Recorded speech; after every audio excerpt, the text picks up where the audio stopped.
Guys.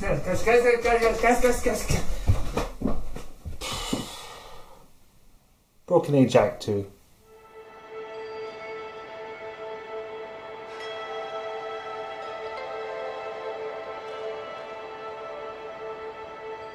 Before we start, I need to acknowledge a few things. One, I did back the Double Fine Adventure Kickstarter with exactly the kind of shut up and take my money attitude that you would expect. And two, doing a video like this is kind of pointless. Anyone who bought Act 1 of Broken Age will get Act 2 as a free update. Steam's probably already done it for you. So, at best, I'm advising you on how to spend your time.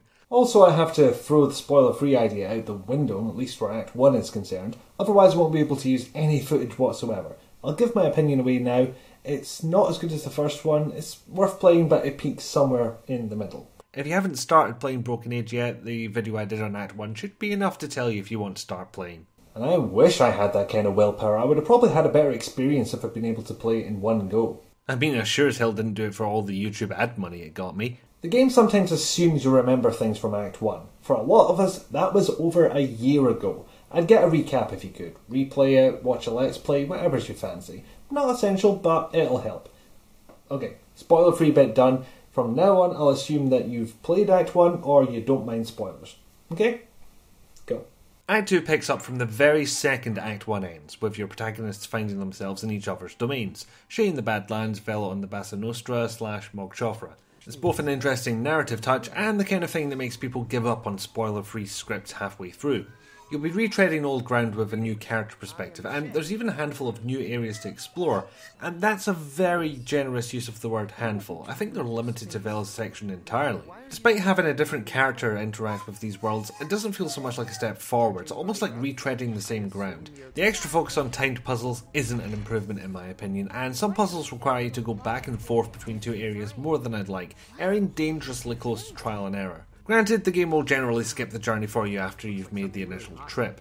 The biggest difference between the two acts is the difficulty. It's definitely harder this time round, and it's tough to say if that's meant to be a natural progression in difficulty or a straight up reaction to what me and many others said about how easy Act 1 was. Either way is a sharp jump that actually had me reaching for a walkthrough once and twice. Which would be perfectly fine if that was always deliberate. There's a puzzle near the end where you're rewiring hexapals Yay! to change their behaviour. You need to swap the wiring setups of said hexapals, Yay! but they're in different places with different people. Which is fine if you overlook the fact that neither person can actually see the opposite wiring setup and they can't communicate with each other at this point. The real problem came when I accidentally sent a hexapal into a room I could no longer access. Now, remember what I said about having to consult a walkthrough once or twice? This was the twice, and it did me no good whatsoever because the puzzle is randomised on each playthrough. Which is also fine if you like having a slightly different experience on subsequent playthroughs. Not so much if you can't see one of the hexapals anymore and you've left the game alone for a few days with no memories of what your lost wiring setup looked like. I only got past it by dumb luck, so that's a moral for you. Do the entire final section in one go. Or do Shay's bit first. Or write literally everything down. Actually, do that last one anyway. A notepad and pen helps with just about everything. Except paper cuts, obviously, but that's just a risk you take. And while we're in the ballpark of the ending, which I won't spoil, don't worry, it feels like the game just kind of stops. They've got a bunch of plot points to wrap up and they only take care of one or two. Well, the credits have a bunch of still images in there, but that works for some of the minor plot points and does nothing for the overall feeling. And speaking of the credits, I really have to take issue with the starring section of the credits, a group of people labelled by how famous they are, not by their contribution to the story or their role in the game, but by how big their name is. You'll notice the foreign voice actors have no such section, by the way. I don't know why it bugs me so much. I'm certain that none of these actors demanded their names be presented like this, but it doesn't help those accusations of the game's budgets being spent frivolously. Now, I'm obviously having a worse reaction to Act 2, and it's hard to put my finger on exactly why. Unfair as it would be, I think my opinion might be coloured by all the bad news that came out of developer Double Fine during Broken Age's production.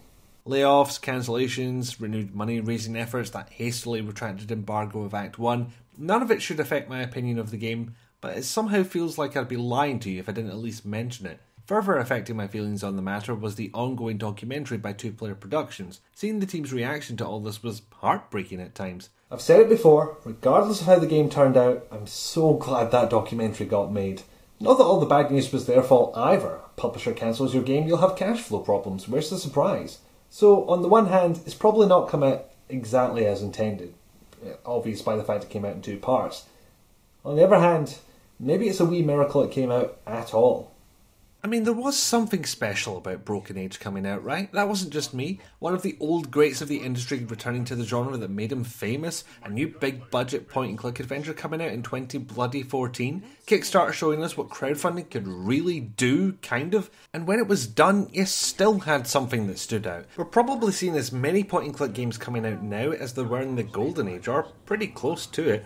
And this still stood out. I have to wonder how it would have looked if they'd only got the original $400,000 budget they asked for as opposed to the $3.3 million they actually got.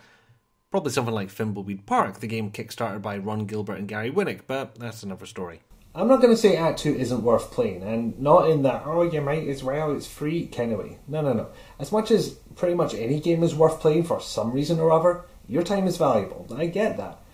But if this had been its own separate paid-for release, I'm not sure I would have recommended it, and sure as hell not as highly as Act 1. You get more of a challenge from Act 2, sure, and almost everything good about the first act is still there. Looks lovely, good voice acting, still funny, all of that. But when the first act came out, it had the advantage of there being nothing like it. We didn't have any 2D games that put such a big focus on unique animations or a moving camera. That's not the case anymore. We've got one. By no means did I have to force myself to play through this, I'll say that much.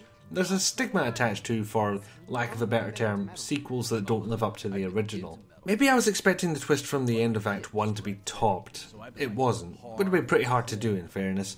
It's not bad, but it didn't wrap up the story in a way I found entirely satisfactory. If you played through Act 1 and you enjoyed that, then Act 2 is definitely good enough, and I'm glad it got finished at last. It's not bad, it's not a waste of time. It's just not as good as when it started.